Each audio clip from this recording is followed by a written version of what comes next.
Hola muchachos, ¿qué tal? Buenas noches. Bueno, mi nombre, ya saben, es Cristian Alexander Solís Pacherre. Y el día de hoy, esta noche, un poco fría, vamos a ver el tema de transcripción y traducción, ¿no? Un tema bastante interesante, que suele ser pregunta de examen muy seguido. Así que vamos a ir con todo. ¿Ya, chicos? Ya.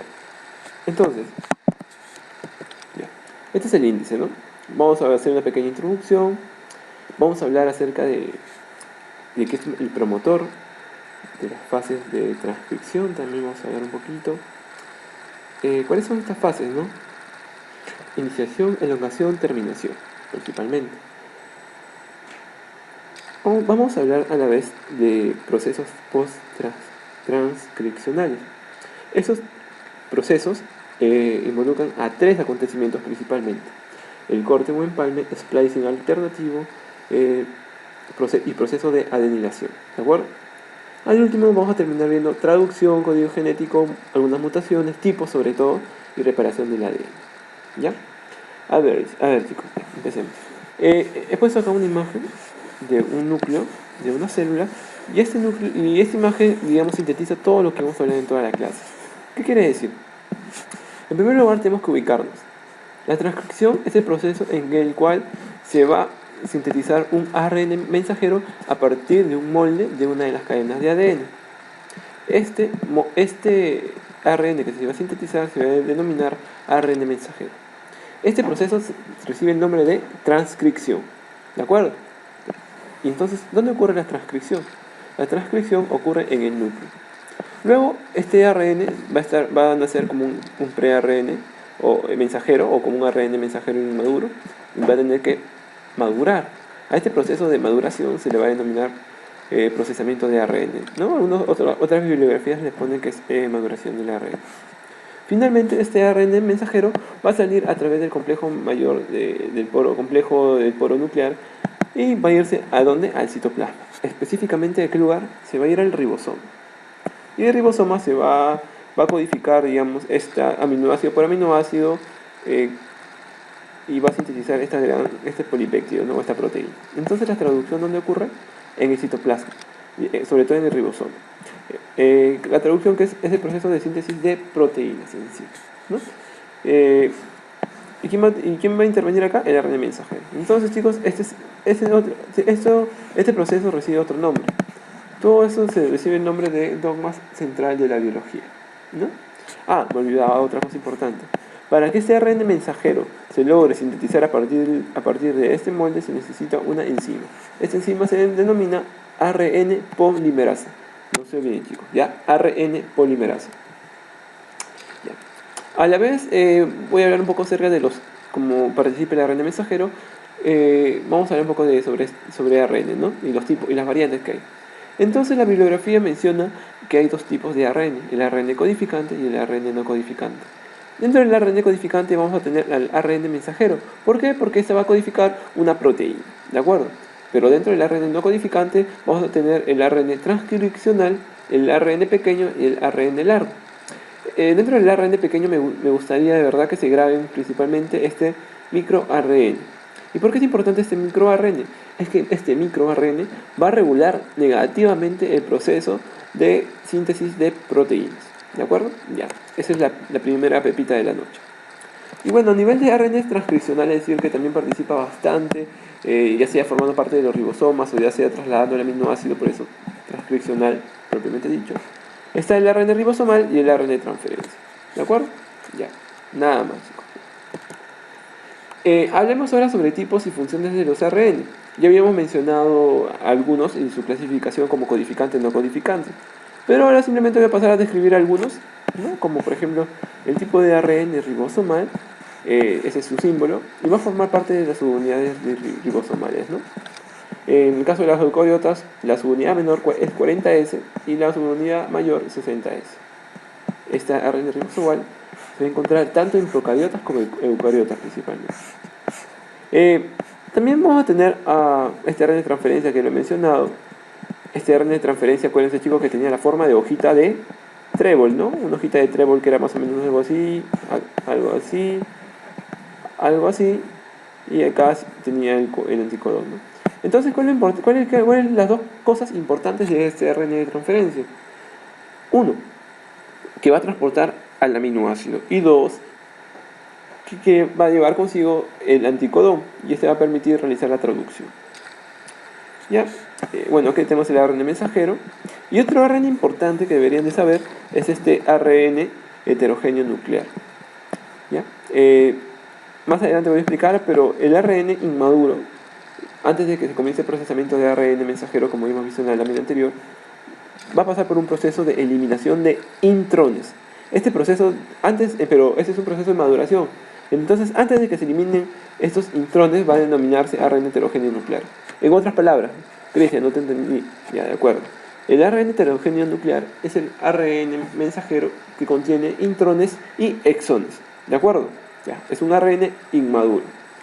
Entonces necesita eliminar estos intrones.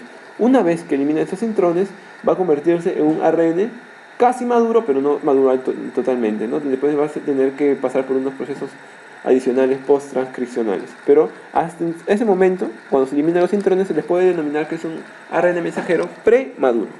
¿Ya, chicos?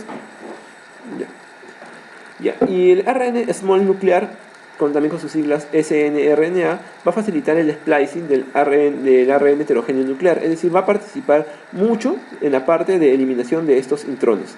¿Qué son intrones? Es el ARN, es la información basura, que no va a codificar ninguna proteína, ¿ya? Y que no te sirve, por eso se elimina, ¿ya? Pero eso de que no te sirve no es completamente cierto de todo, ¿no? Algunos estudios dicen que tiene alguna implicancia también en la regulación de ciertos genes. Bueno, acá también algunos tipos de ARN, otro también es el microARN, que también regula negativamente. Entonces, el microARN regula negativamente la codificación de los genes. ¿Ya? No se olviden. Y este microARN, recuerden que tampoco se encuentra en los procariotas, sino solamente en los eucariotas. Ya. Entonces, una de las características y condiciones de la transcripción. Vamos a hablar un poquito de eso.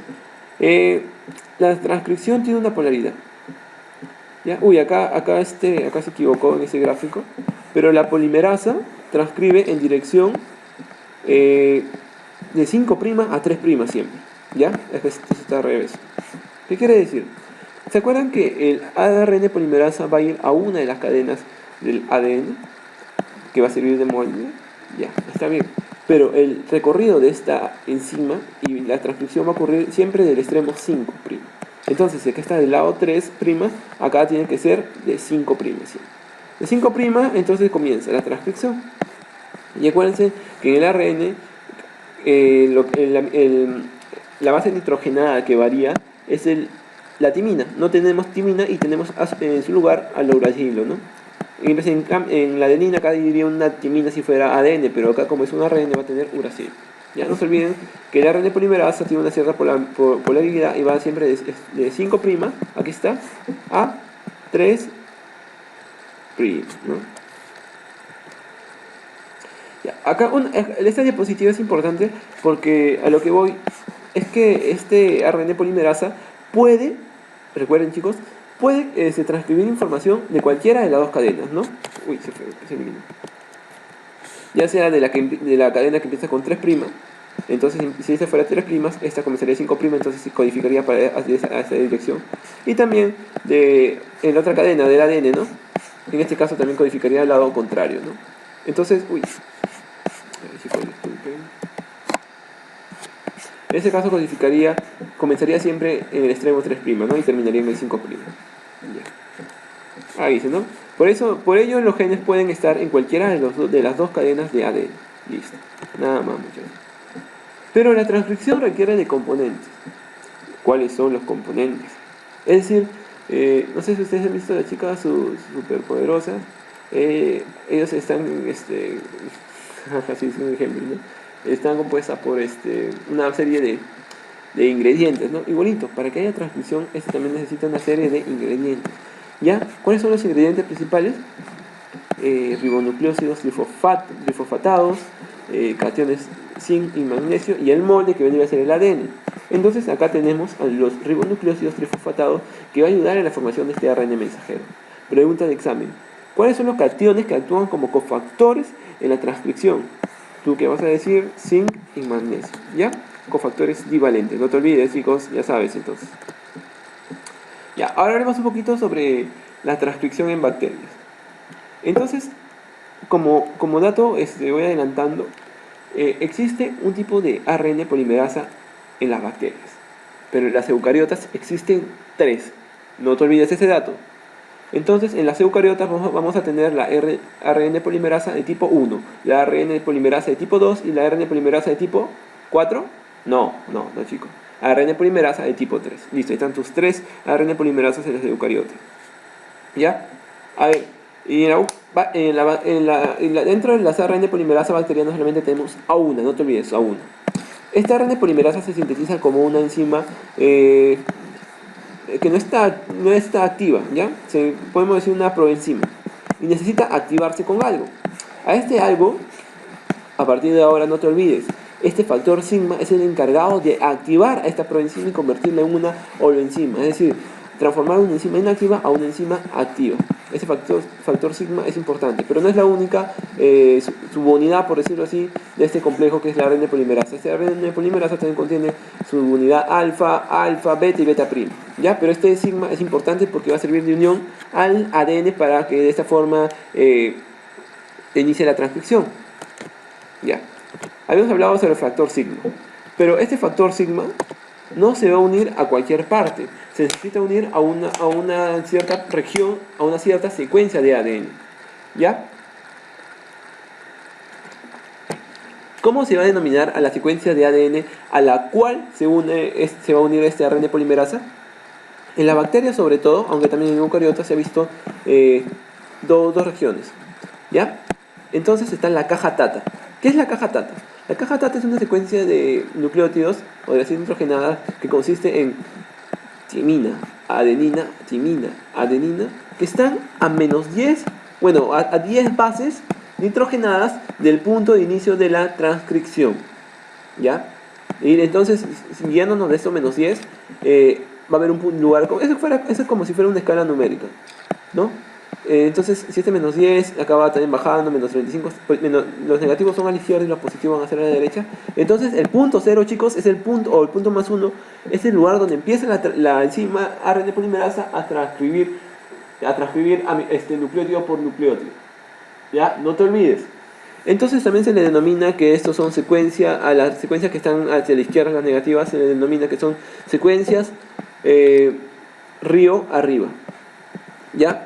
Y la que están a la derecha, secuencias río abajo. Y en algunas bibliografías vas a encontrarlo de esa forma. Entonces acá tenemos a la caja tata. Pero no es la única secuencia. También tenemos a las otras secuencias que están más o menos a menos 35 bases nitrogenadas, que es la secuencia TT-GACA. ¿Ya? Timina, guanina, adenina, citosina y adenina. Y estas secuencias ustedes se preguntarán para qué son importantes. Ya les mencioné al inicio. Sirven como lugares de unión a este complejo de ARN polimerasa. ¿Ya? Miren, aquí está la caja tata y aquí está la secuencia TTGA-CA a nivel del menos 35, bueno, la posición menos 35, ¿no? No te olvides, menos 35, menos 10. Ya, entonces va a servir para la unión de este ARN polimerasa. Pero si te preguntan en el examen, ¿en qué subunidad o sea, en qué región específica de la subunidad sigma, que es esa que tenemos acá de morado, se va a unir esta caja tata, ¿no? A la ARN polimerasa? Fija, acuérdense chicos, apunta, en la subunidad sigma 2, ¿ya? La subunidad sigma 2 sirve para que se una este ARN polimerasa a la caja tata, y la secuencia sigma 4 sirve para que se una a la secuencia TTGACA. Listo chicos, no hay nada más que decir acá. Entonces ahora hablemos un poquito sobre los elementos reguladores de la transcripción. Vamos a tener de dos tipos: los elementos reguladores en cis y los elementos reguladores en trans. Te lo pongo así de una manera sencilla. Los elementos reguladores en cis son secuencias de ADN, ¿ya? Secuencia de base nitrogenada, mejor dicho. Y los elementos reguladores en trans van a ser proteínas. No te olvides ese dato, ¿ya? Entonces, dentro de los elementos reguladores en cis, si te preguntan en tu examen cuáles son los reguladores en cis, tú vas a poner promotores, enhancer y silencers, ¿no? No te olvides, promotores, enhancer y silencer. Ahorita lo vamos a ver con calma, no se preocupe. Ya. Entonces estos elementos reguladores de la transcripción pueden estar en procariotas y eucariotas. Ya, ahora veamos un poquito de estos reguladores en sí, pero solamente en las bacterias. En la bacteria está lo que habíamos explicado en algunas diapos atrás, ¿no? Tenemos a esta caja tata y a esta región TG GACA, ¿no? GACA, de acuerdo. Posición menos 35, posición menos 10. Esta subunidad sigma es importante para la unión, pero este promotor no se va a codificar. Pregunta que siempre hacen. El promotor en las bacterias se llega a transcribir su información genética. Falso. Si bien esta subunidad, este ARN polimerasa se une a acá no va a comenzar a transcribir. Va a haber una región en la que simplemente va a pasar y luego de más o menos aproximadamente 10 bases nitrogenadas va a comenzar recién a transcribir. ¿Ya? Por eso acá se denomina +1. Y ahí indica la flechita a partir de donde comienza a transcribirse propiamente dicho, hablando, ¿no? Hablando de forma correcta. Ya que están las cajas tatas, las regiones TT-GACA, ¿no? Listo. Entonces, se ha visto que algunos cambios en la secuencia pueden afectar la eficiencia de la transcripción. Es decir, si no tenemos una caja tata acá, o si no tenemos esta secuencia, puede ser que se vea afectada la transcripción, ¿no? Ahí también, ya chicos, listo. Ahora vamos a hablar acerca de elementos reguladores, pero ahora vamos a hablar en sí, pero para ahora la transcripción de eucariotas. ¿Ya? Ya, muy bien. Entonces, chicos, a ver un ratito.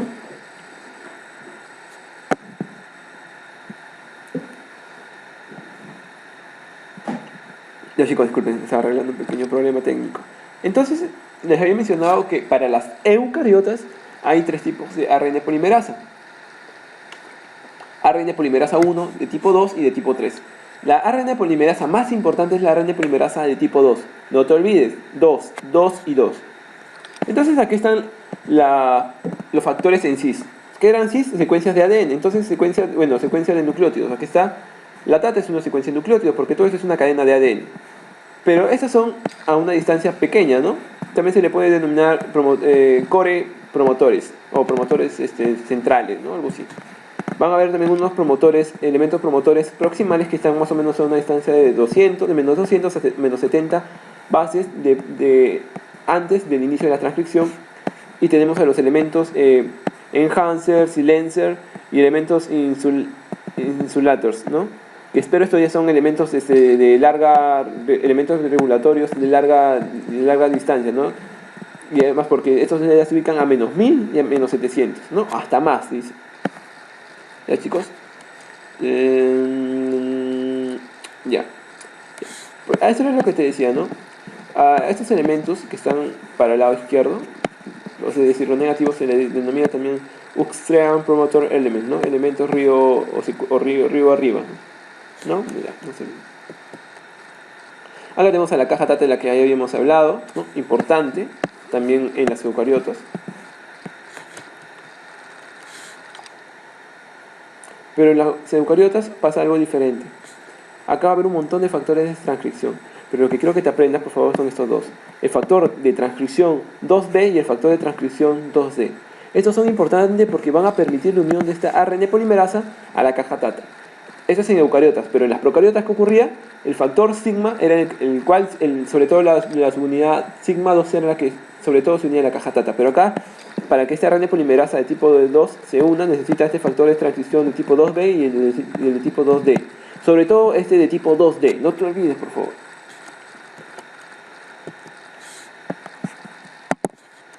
Ya. A la vez, estos no son los únicos factores, digamos, que ayudan a que se realice una transcripción eficaz.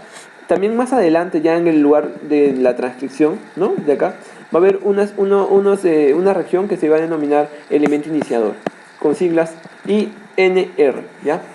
Se ha visto que este elemento iniciador es uno también de lo fundamental, un pilar fundamental para la transcripción. Se dice que actúa sinérgicamente con la caja tata y se dice que si no está la caja tata, este va a marcar el inicio, ¿no? Porque actúa de forma independiente de la caja tata. Si bien actúa como un sinergismo para potenciar más, si esta no está, esta va a permitir la transcripción. Listo, no se rayen la vida. No, hay un poquito más de lo que ya habíamos mencionado, un pequeño resumen, por decirlo así. Ya, entonces aquí están los elementos de regulación de larga distancia. Si yo te digo cuáles son los elementos de regulaciones de larga distancia, en CIS tú vas a decirme estos dos, los silencers y los enhancers. ¿Por qué se le dice que son elementos de regulación de larga distancia? Porque están aproximadamente a 700 o 1000 bases nitrogenadas antes del inicio de la transcripción, ¿no? Cuentas acá, vas a encontrar entre 700 a 1000 nucleótidos, ¿no? Son importantes también en la regulación, no se olvide. Los enhancers van a regular de forma positiva esta RNA polimerasa, es decir, de tipo 2, es decir, va a hacer que avance más rápido y por lo tanto se dé una transcripción eficaz. Y las silencers van a hacer todo lo negativo, van a hacer como un sabotaje a esta RNA polimerasa y de una u otra forma van a hacer que esta RNA polimerasa tipo 2 no avance y se quede estancada y por lo tanto no se realice una transcripción. A la vez, estos silencers, como estos enhancers, van a necesitar unas proteínas importantes, ¿no? A estas proteínas que participan en la transcripción, como habíamos mencionado, se le va a denominar factores regulatorios en trans. Toda proteína en trans, toda secuencia cis, ¿ya?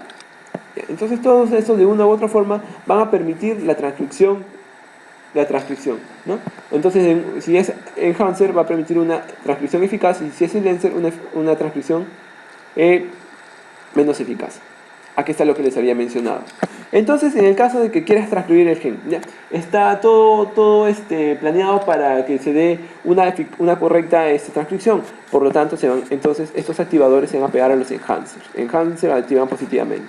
Pero estos activadores no son los únicos que participan. También van a actuar un montón de proteínas pequeñas, ¿no? A estas proteínas pequeñas se les van a denominar coactivadores.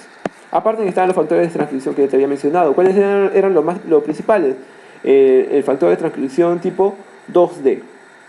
Este factor de transcripción tipo 2D también se le denomina proteína Tata Binding Protein, proteína asociada a caja Tata, ¿ya? Porque la factor de transcripción de tipo 2 es la principal que se une a la caja Tata y de esta forma el RNA polimerasa se va a pegar, ¿no? a esta. Entonces aquí tenemos a los activadores, entonces ya sabemos que es un represor, ¿no? Los silencers. Y los factores basales de transcripción. Los factores basales vendrían a ser estos que pueden activar como coactivadores, ¿no? Fase de la transcripción. Comienza primero con la fase iniciación. ¿En qué consiste la fase de iniciación? Es el momento en que la RNA polimerasa se va a unir a la secuencia, se va a unir a la cadena de ADN y va a comenzar a transcribir, ¿no? ¿A qué lugar se unía? ¿Se acuerdan? Al sitio promotor. Esa es iniciación. Elongación, este RNA polimerasa va avanzando y por lo tanto va alargando este RNA mensajero. Ya, aquí está. La terminación. Se ha visto que en las procariotas la transcripción puede terminar de dos formas. Ya. Una mediada por proteína Rho y otra independiente a proteína Rho. La vía independiente a proteína Rho, la que no utiliza la proteína Rho, se le denomina formación de la horquilla. En otras palabras, estos son procesos que van a marcar como el punto de quiebre para que este RNA mensajero deje de seguir creciendo y se rompa, ¿ya? La terminación. Aquí está, vía dependiente del factor Rho. Entonces, este Rho vendría a ser una proteína que va a unirse al RNA mensajero y va a llegar un momento en que ¡pum!, va a partir el RNA mensajero.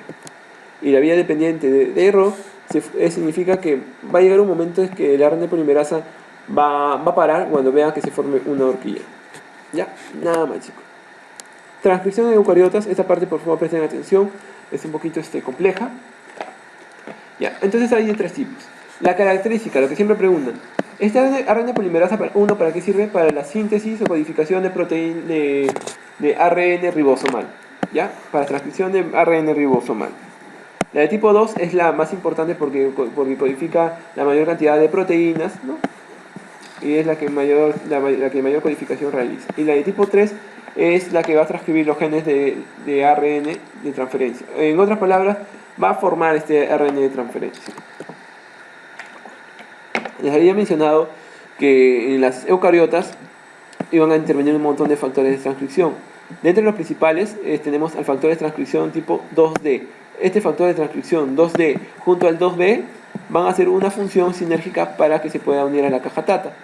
Aquí está la proteína de blinding TATA, o sea, proteína de unión a la caja TATA, que también se le puede denomina factor de transcripción 2D, y la 2B van a permitir el anclaje de este ARN polimerasa. Ya, no te olvides. Pero no son los únicos factores que intervienen, también está el factor 2A y el 2F y eso principalmente. ¿Ya? Cabe destacar, chicos, que este ARN polimerasa tipo 2 va a tener una colita. La colita se le va a denominar la CTD. ¿Ya? Estos son factores de transcripción basales. Ya sabes, factores de transcripción basales son todos estos. Entonces vamos con la secuencia. Para que comiencen la transcripción eucariota se necesita que este factor de transcripción 2D se una a la caja TATA. 1. Listo, acá.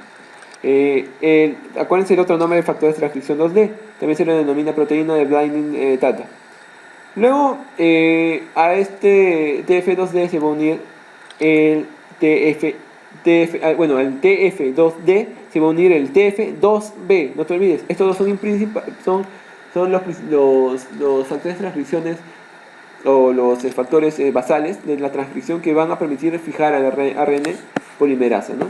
Que es esta.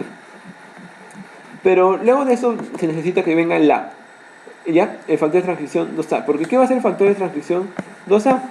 Va a estabilizar la unión de 2B y de la proteína blinding TATA, ¿no? Que era el factor de transcripción de 2D. Entonces este 2D y este 2B se va a ver estabilizados por este factor A.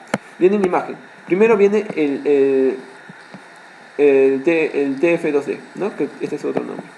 Luego van a venir el A y el B. Listo. Una vez que viene el A y el B, va a poder venir y asociarse esta ARN polimerasa 2.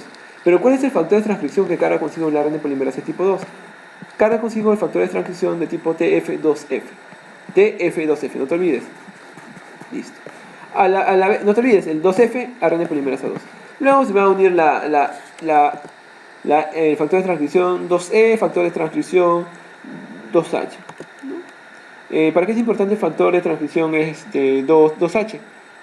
Porque va a reclutar, diré el tipo 2C, o sea, el de acá, porque va a reclutar al 2H, ¿ya? Y tiene actividad TPasa. ¿Y por qué es importante el factor que venía con el ARN polimerasa 2?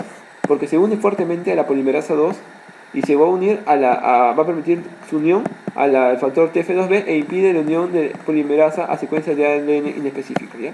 Es decir, esto va a decir, ven, únete también a esta caja TATA. Pero facilitado, ¿por qué? Por el factor de transcripción 2D y el factor de transcripción 2D. 2D y 2B, ¿ya? Y el TF2H va a permitir el desenrollo del ADN en el promotor, es decir, va a tener una actividad helicasa. Y va a fosforilar la cola CTD. ¿Se acuerdan la cola CTD? Esta colita de acá la va a fosforilar. Entonces, ¿quién hace eso? El TF2H. Aquí están todos los factores de transcripción y su lugar de unión. Y al final, luego que se formen todos estos factores de transcripciones basales, los elementos en trans, los elementos en cis, ¿no? Y también hay una enzima que participa, la histona acetilasa.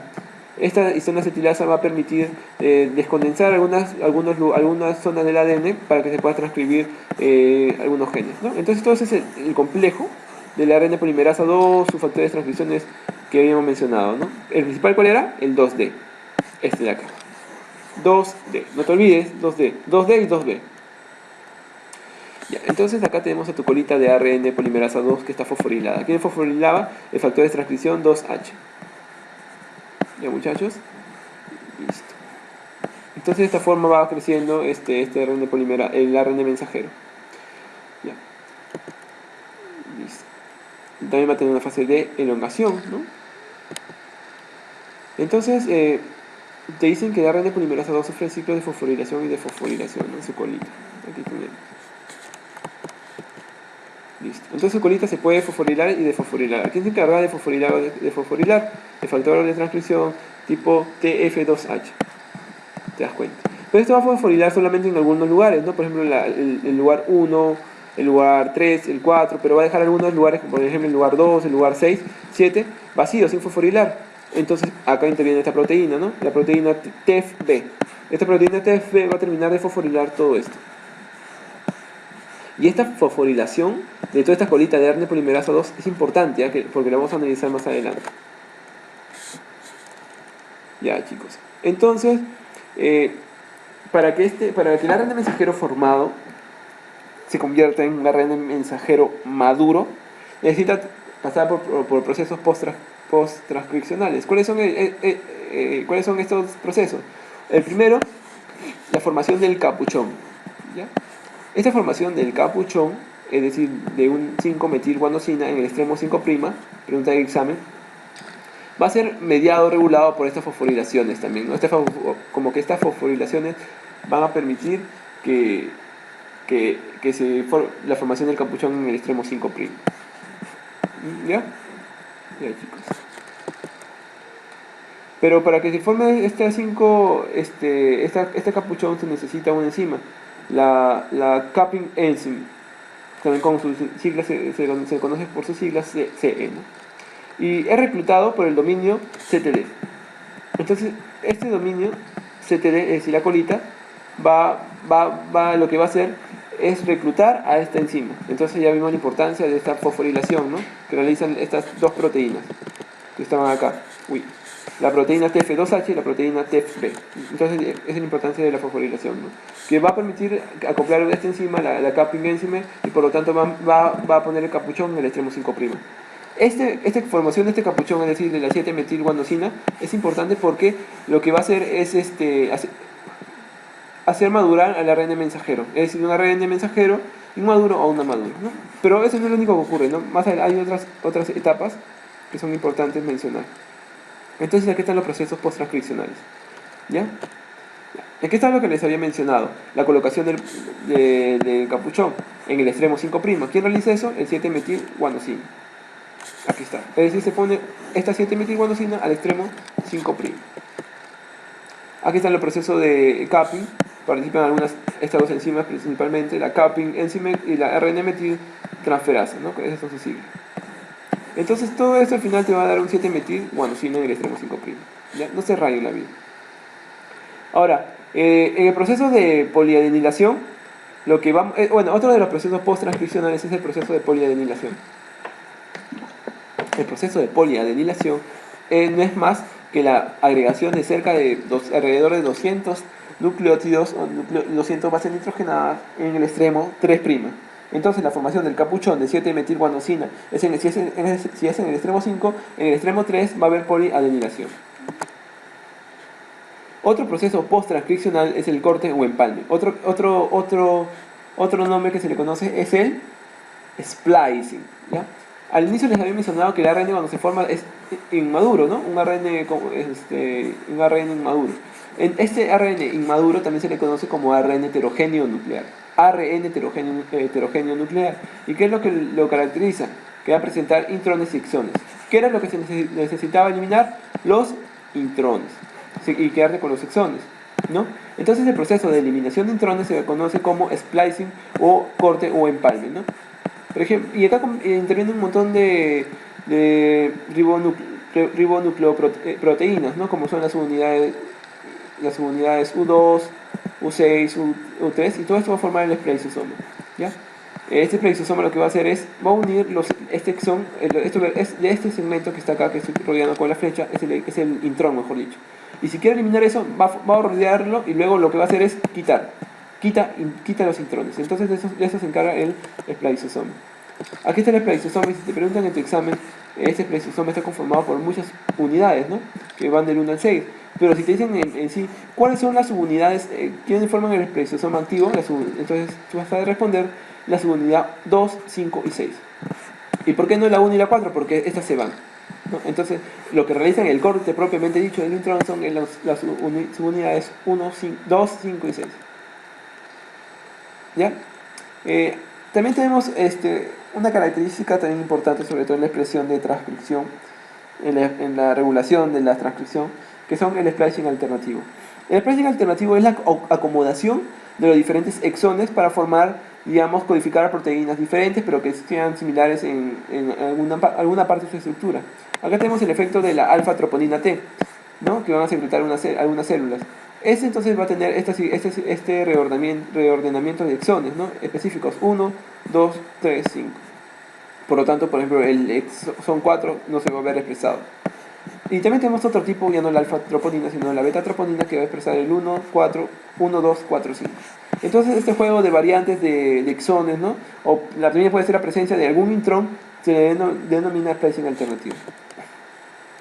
Una vez que ha pasado por splicing, corte o empalme, el corte y empalme que es lo mismo que splicing, que han pasado por poliadenilación, que han pasado por la formación del capuchón, este ARN premaduro va a convertirse en un ARN maduro, ARN mensajero maduro. Y de esta forma va a salir a través del complejo del poro nuclear. Esto que ya lo vimos. ¿Sale? ¿Y de dónde se va a ir? Se va a ir a los ribosomas. ¿Ya? Y va a realizar la síntesis de proteínas. Entonces ahora hablemos de traducción. Ahí tenemos algunas características de ribosoma, como para que lo lean, chicos, con calma. Sé que son chicos muy estudiosos, lo van a hacer. Ya. Entonces lo que me gustaría explicarles es esto.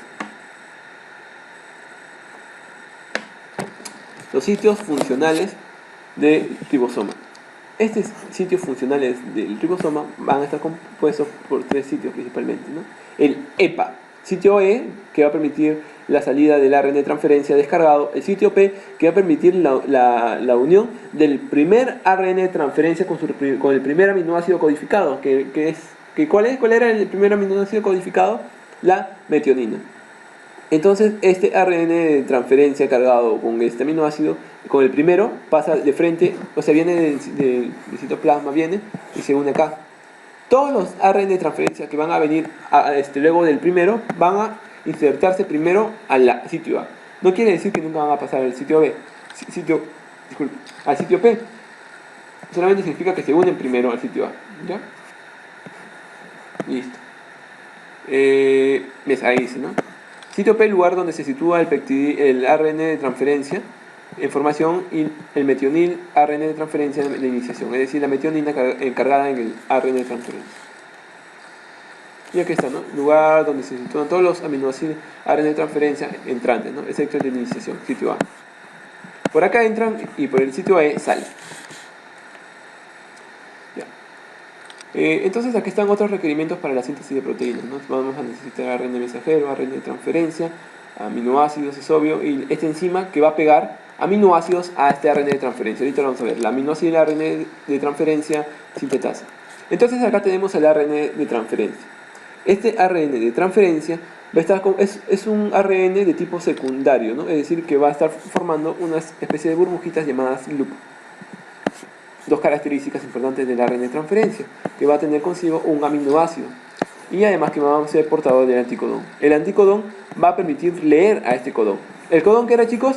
La mínima unidad de codificación, ¿no? De un aminoácido. Un codón es un triplete, una secuencia dentro del ARN mensajero. ¿Ya? A la vez, esta estructura secundaria del ARN de transferencia, es decir, el ARN de transferencia, está conformado por una secuencia de 60 a 95 nucleótidos, ¿ya? Es un tamaño pequeño y va a tener unas regiones simétricas y por lo tanto puede generar estos loops, ¿no? Que les había mencionado. También va a poseer una serie de nucleótidos modificados, ¿no? Como está la inosina, la metilinosina, metilguanosina, entre otros. Pseudouridina, dihidrouridina, ya no están importantes. Entonces, ¿cuál es la enzima encargada de dar un aminoácido a este ARN de transferencia?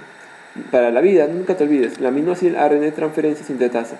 Esta es la enzima que se ve bloqueada, por ejemplo, por los antibióticos más conocidos como tetraciclina, ¿no? Estas tetraciclinas lo que van a hacer es bloquear a esta enzima aminoácido ARN de transferencia sintetasa y por lo tanto lo que van a hacer es evitar la colocación del aminoácido, ¿no? Por lo tanto no se va a dar una traducción correcta, eficaz y la célula muere porque no sintetiza sus proteínas. Entonces aquí está tu aminoácido. Lo primero que pasa es que se va a utilizar AMP cíclico, adenosina monofosfato y se van a eliminar dos fosfatos de este ATP que interviene. Entonces va a haber una unión entre el grupo carbonilo y la adenosina monofosfato. Este es el aminoácido. Luego esto, lo decimos cuando esté en monofosfato, este unión al monofosfato va a permitir que se una al extremo 3'. Acuérdense, la aminoácido ARN de transferencia sintetasa va a poner un aminoácido en el extremo 3'. ¿Ya? Y aquí está, miren. Entonces luego lo que va a hacer este MP cíclico como que lo utiliza y luego lo desecha. Y acá ya va a tener el enlace propiamente dicho, ¿no? También se le conoce todo esto aminoácido ARN de transferencia. Aminoácido ARN de transferencia. Entonces tenemos dos tipos de aminoácido ARN de transferencia, de clase 1 y de clase 2. Esto varía de acuerdo al mecanismo, cómo se da la formación la formación o colocación de este ARN de transferencia y también a la diversidad de aminoácidos que va a traer consigo, ¿no? De clase 1, por ejemplo, va a traer consigo la enzima que va a encargarse de de colocar la cisteína, la metionina, la glutamina, la arginina. Estos van a ser de clase 1. En cambio, las que van a transportar y van a pegar el aminoácido a esta red de transferencia van a ser de tipo 2, como en el caso de la serina, prolina e histidina. Esto olviden ya. Entonces hay dos tipos de aminoácido ARN de transferencia sintetasa, de clase 1 y de clase 2. Entonces, la síntesis de proteínas se caracterizan de esta forma, ¿no? Entonces, ¿cuál es el codón de inicio? El AUG, no te olvides, ¿ya? Se dice que esta secuencia se puede identificar de AUG porque puede estar asociada a una secuencia denominada Shine-Dalgarno, ¿ya? Entonces dice, si es que hay una secuencia de AUG pero que no está unida a una secuencia de Shine-Dalgarno, que está más o menos a 10 bases, menos de 10 bases detrás o más arriba, río arriba del AUG, simplemente no se da la transcripción, ¿no? Se da la traducción. Entonces este AUG y estos sitios Shine-Dalgarno son importantes para la iniciación. ¿Ya? Aquí está Shine-Dalgarno y ya. Pero esto más que todo es en procariotas. En eucariotas, ¿qué tenemos? En eucariotas, para que se pueda dar la traducción, se necesita alguna secuencia denominada secuencia de COSAPT. Entonces, la secuencia de Shine y Dalgarno se encuentran en las bacterias, que son estas secuencias de acá, y lo que van a hacer es que inicie la traducción. En cambio, las eucariotas tenemos las secuencias COSAC. Entonces, inicio de la traducción, empecemos con procariotas. Para que inicie la traducción en procariotas se necesita factores de inicio, dos factores de inicio principalmente, el factor de inicio 3 y el factor de inicio 1. ¿Ya? Entonces viene acá el ARN mensajero. Listo. Este ARN mensajero va a tener un codón de inicio. ¿Cuál es el codón de inicio? No te olvides, el AUG. ¿Y cuáles son los tres codones de término? El UAA, el UGA y el WAG. No te olvides. ¿Ya? Codón de inicio AUG. ¿Qué aminoácido van a codificar? La metionina. Pero ¿qué va a permitir, qué factor de iniciación en las procariotas va a permitir la entrada de este aminoácido ARN de transferencia? El factor de iniciación de tipo 2, no te olvides. Y este factor de iniciación de tipo 2 necesita GTP para poder transportar a este aminoácido, a este ARN de transferencia. Entonces este ARN de transferencia va a llevar consigo a este anticodón. Este anticodón va a leer a este codón. Y una vez que se una a su respectivo codón, a su codón respectivo que le toca, va a dejar a un aminoácido. ¿Ya? Eso ocurre uno por uno, aminoácido por aminoácido, ARN de transferencia. Se van a traer un aminoácido primero, luego otro, va a venir otro aminoácido, luego otro, y cada van dejando estos aminoácidos. Una vez que van dejando estos aminoácidos, se va formando la proteína. Entonces, el IF2 es importante porque utiliza GTP y va a traer consigo al aminoácido ARN de transferencia, al aminoácido ARN de transferencia, ¿no? Con su respectivo aminoácido que está pegado. Y F3 y F1. Ya, tenemos que el primer aminoácido que trae en el caso de las procariotas no es la metionina, no se ha visto que es la metionina, es la N-formilmetionina. ¿Ya? Simplemente eso.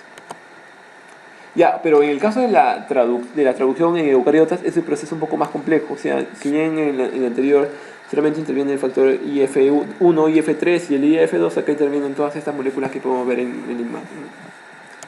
Factores de iniciación de eucariotas, E y F. Como pueden darse cuenta, hay un montón. En la bacteria, ¿cuáles eran? IF1, IF2 y F3, pero en las eucariotas tenemos el E y F2, eucariota, factor de iniciación de eucariotas 2, factor de iniciación de eucariotas de tipo 4A, 4B, 5 y todas estas, o sea, hay un montón. Pero la que me interesa, chicos, es el factor de transcripción, el factor de iniciación eucariota de tipo 2, 2A, porque esta también va a funcionar con GTP y también, y se acuerdan lo que hacía el IF2 en las procariotas, es trasladar a esta aminoácida RNA de transferencia. Entonces, este IF2 junto con el GTP, lo que van a hacer es traer consigo el aminoácido RNA de transferencia. Una vez que lo traen como está acá, una vez que el ribosoma de la subunidad menor tiene que encontrar a la auge, y cuando lo encuentre, recién el factor de traducción 2 es el que se unirá a ese auge. Y además es el que lleva el ARN de transferencia inicial. Es decir, lo primero que tiene que pasar es que este ARN mensajero se una a la subunidad menor del ribosoma. Luego de eso recién viene este factor EIF2 y de esta manera con GTP va a trasladar al aminoácido, ¿no? ARN de transferencia. Ya chicos, pero entonces no es el único, acá también faltan un montón de IFs, ¿no? IF4A, 4B y bla bla bla, pero no es importante. Lo único importante acá es que para traducción se necesita GTP y el factor, uno de los factores principales es el EIF2. ¿Ya? Entonces va llegando, se transporta el primero es el primer aminoácido, la red de transferencia, va al sitio P primero, es el único que va primero al inicio P. Los otros van a ir primero al sitio A, ¿ya? Y luego van a ir corriendo. Entonces, aquí está. Viene primero un aminoácido de ARN de transferencia, como su metionina. Luego va a venir el otro aminoácido de transferencia, pero ese ya se va a unir al lugar A, ¿no? El sitio A. Ya que trayendo otro aminoácido y así. Luego se va a unir. Y así van a venir consecutivamente aminoácido por aminoácido para que al final formen la proteína, ¿no? Aquí está. El GTP se encarga de cargar el aminoácido de ARN de transferencia para que recién pueda ingresar. ¿Ya? Acá una imagen igual para que ustedes se den cuenta primero de los sitios del ribosoma, el EPA. El E va a ser el sitio de salida, es decir, cuando el aminoácido de ARN de transferencia haya dejado su aminoácido, este ARN de transferencia va a salir por este sitio E. ¿Ya? No se olviden. Entonces acá se dan cuenta cómo va creciendo la cadenita y la importancia de este ARN de transferencia que tiene su anticodón. Este anticodón va a leer al codón, ¿ah? Anticodón y codón. Hay una relación entre anticodón y codón. Y bueno, ya para finalizar, se ha visto que hay una serie de factores, ¿no? Como el factor RF1, el P directivo anticodón, el factor R de eucariotas tipo 1. Entonces, se dan cuenta todas esas proteínas que como que se van a activar y van a hacer la parada de la traducción. Ya, no se olviden. RF1, SPF sobre todo. Va a haber algunos codones de finalización. ¿Y qué es un codón de finalización? Como les había explicado cuáles eran. Eran tres: UGA, WAG y UAA. Para esos codones de finalización o sin sentido, no existe ningún aminoácido de ARN de transferencia y por lo tanto no va a venir ningún aminoácido a cargar. Como no viene ningún aminoácido en ningún aminoácido de ARN de transferencia, la célula va a captar como que no tiene un aminoácido específico y por lo tanto va a marcar la parada de la traducción. ¿No? Ahí tenemos algunos ejemplos como son la codificación de mitocondrias. Acá se ha visto que los aminoácidos que intervienen no son los que nosotros normalmente conocemos, sino que hay algunos aminoácidos que son modificados, ¿no?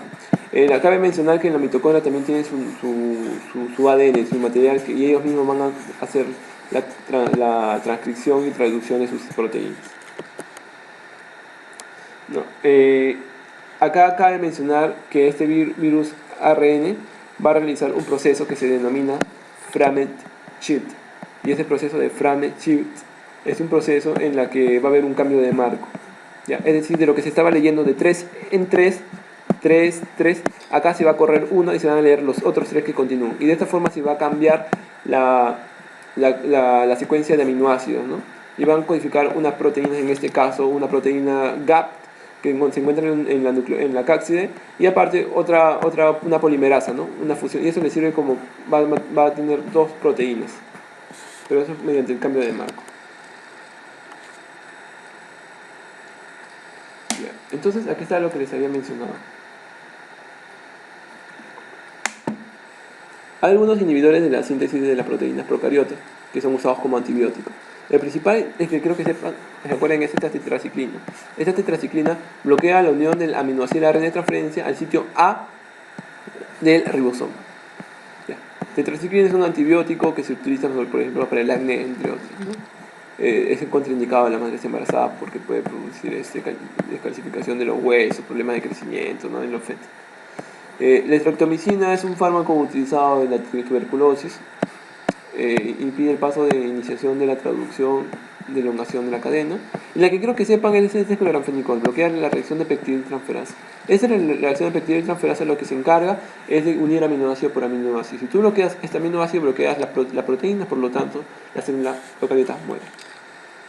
La eritromicina, que es un macrólido que vale a su unidad 50S, ¿no? Y la rifampicina, que se utiliza como un fármaco antituberculoso de primera línea, ¿no? Va a bloquear el ARN de polimerasa. Pero hay digamos, sustancias que van a bloquear tanto a las eucariotas como a las bacterias. En este caso, la única que creo que se acuerden es actinomicina D.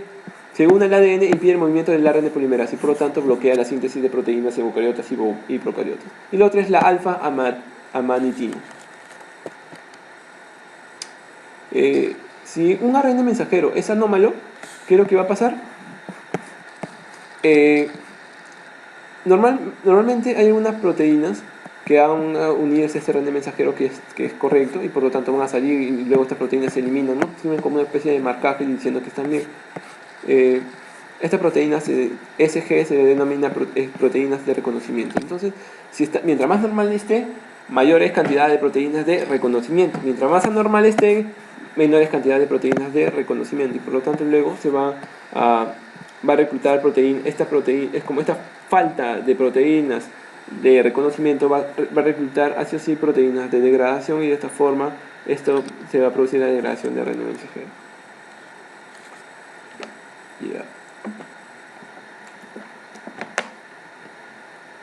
Entonces, código genético no es más que Cabe destacar primero que en el código genético nosotros tenemos 64 codones.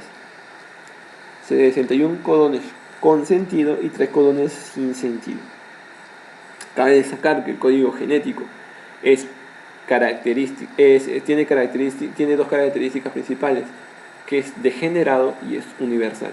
Universal porque todos tenemos, y degenerado porque se dice que un codón puede codificar más de un aminoácido en algunos casos, ¿no? Hasta 10 en algunos casos. Entonces imagínense, estos son los 64 codones que nosotros poseemos. Cuéntenlo, a ver, 4, 5, 6, 7, 8, 9, 10, 11, 12, 13, 14, ¿no? 14, 17. 17, a ver, acá está, estos 3, 20, ¿no? Cuenten esto, 3, 4, 5, 6, 7, 8, 9, 10, 11, 12, 13, 14, 15, ¿ya? 15 codones, acá vamos a tener, ¿cuántos? 30, y acá vamos a tener otro más. Estos son aproximadamente 64 codones.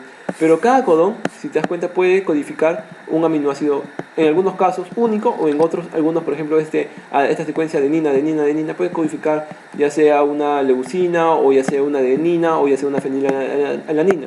Esta característica en que una secuencia, un codón, puede codificar más de un aminoácido, se le denomina, le da esta característica de que el código genético es degenerado. Ya, entonces, chicos, acuérdense, 64 codones tenemos nosotros en nuestro genoma, principalmente 61 con sentido, 3 sin sentidos, 3 codones en stock. ¿Cuáles son? O codones de finalización, o codones sin sentido. El UGA, el WAG y el AUG. Y el codón de inicio es el AUG. Ya, tenemos varios mecanismos de reparación de ADN, es decir, cuando se da un daño en el ADN, por ejemplo, producto de los rayos UVB, pero hay unos cambios que se dan en el ADN, como ruptura de puente de hidrógeno, como dimerización, ¿no?, de pirimidínicas o de timinas, pero la célula tiene mecanismos de reparación. Uno de ellos, y el principal, es esta reparación por extinción de bases. El otro es reparación por extinción de nucleótidos. Otro es un proceso que se denomina reparación mismatch, que ustedes ya esto lo pueden ver un poquito a fondo, no es el tema, pero más o menos es bueno que sepan que hay estos mecanismos de reparación. Cuando hay daño en el ADN, lo que se puede producir daño de dos tipos, por depurinación y deaminación. Depurinización es decir que por ejemplo en la guanosina se pierde, la base nitrogenada solamente queda esto, dando una inestabilidad del ADN. Lo otro que puede darse es la deaminación, que es la deaminación que una citosina pasa a un uracilo, entonces se pierde la inestabilidad. En un ejemplo que les pongo, los rayos UVB, sobre todo, son los que tienen mayor longitud de onda, y si tienen mayor longitud de onda van a atravesar mayor parte de la piel y por lo tanto son los que más pueden generar cáncer. Entonces, estos rayos UVB lo que va a generar es un dímero de timina. Este dímero de timina va a dar, es decir, aquí está lo normal es que se una estos con puentes de hidrógeno con la otra sustancia, pero en este caso, con la sustancia que esté acá, no imagínense, pero en este caso no se unen con la que está acá, sino se unen con la que está más abajito. Esto forma dímeros de timina y pueden causar muchos daños. Pero hay mecanismos de reparación. Entonces, una mutación a nivel de estos mecanismos de reparación van a dar una serie de enfermedades como esta, las que quiero que se acuerden: la ataxia, telangiectasia, el síndrome de Werner, que es una falla a nivel de la hexanucleasa y de la helicasa. Síndrome de Werner es un síndrome de envejecimiento prematuro también, tipo, ¿ya? Tenemos la anemia de Fanconi y tenemos el síndrome de Bloom. Entonces, este síndrome de Bloom, síndrome de Werner y ataxia telangiectasia, creo que te las acuerdes, ¿ya? También hay seroderma pigmentoso, que se caracteriza por cáncer de piel, sensibilidad a UV y anormalidades neurológicas, ¿ya? Pero esos son problemas por defectos de la reparación de ADN. Y ya para terminar, chicos, mutaciones es cambio a nivel de una base nitrogenada, no mutaciones puntuales, ¿no? Se puede decir de esta forma. Entonces, las mutaciones pueden ser conservativas, en ese caso puede ser silenciosa, con sentido, mutaciones no conservativas que pueden ser sin sentido, o red trout. Silenciosa significa que si bien, en ese caso, esto es lo normal, hay un cambio en una base nitrogenada, por ejemplo, acá en vez de guanina está la adenina, al final va a codificar un aminoácido, el mismo aminoácido, ¿no? Por eso se le dice que es silencioso. Con sentido se da cuando hay un cambio, por ejemplo acá la timina se cambia por citosina, pero en este ya no va a ser el mismo aminoácido, en este caso era lisina, codifica una lisina. Este codón codifica una lisina, en este caso este codón lo que va a codificar va a ser una arginina. Mutación conservativa con sentido. Cada vez que tú escuches mutaciones no conservativas, uy no chicos, acá un pequeño error. Ya, mira. Dentro de las mutaciones conservativas están las silenciosas, ¿ya? Y dentro de las mutaciones no conservativas vamos a tener mutación de cambio de sentido, que ahorita lo vamos a ver, mutaciones sin sentido, y mutación con marco, con cambio de marco de lectura. Uy, acá creo que me equivoco en esta diapositiva. Uy, ya, eso pasa cuando el sueño, chicos, el sueño. No, a lo que voy es eso, ya quédense con esto último que les voy a decir, porque acá hay un problema a nivel de digitación. Las mutaciones, entonces quédense con eso, chicos, escuchen esta parte. Existen las mutaciones conservativas que involucran dos, la silenciosa y con sentido, que ya les he explicado. Y las mutaciones no conservativas se caracterizan por mutación, cambio de sentido, mutación sin sentido y esta mutación, ¿no?, con cambio de marco de lectura. Estas mutaciones sin sentido se caracterizan principalmente porque este codón va a haber un cambio, una mutación en este codón que va a convertir este codón en un codón de finalización y entonces un codón de stop. Separa la transcripción hasta donde está. Y entonces hay mayor daño, ¿no? Mayor daño de mutación. A esto se le denomina mutación sin sentido, ¿ya? Y esta retrauto por cambio de marco de lectura también, ¿ya? Son varios, simplemente los nombro, ya depende de ustedes leer, sepan que hay mutaciones puntuales como conservativas, no conservativas. ¿Ya, chicos? Eso creo que sería todo por hoy, muchachos. Muchas gracias por su tiempo.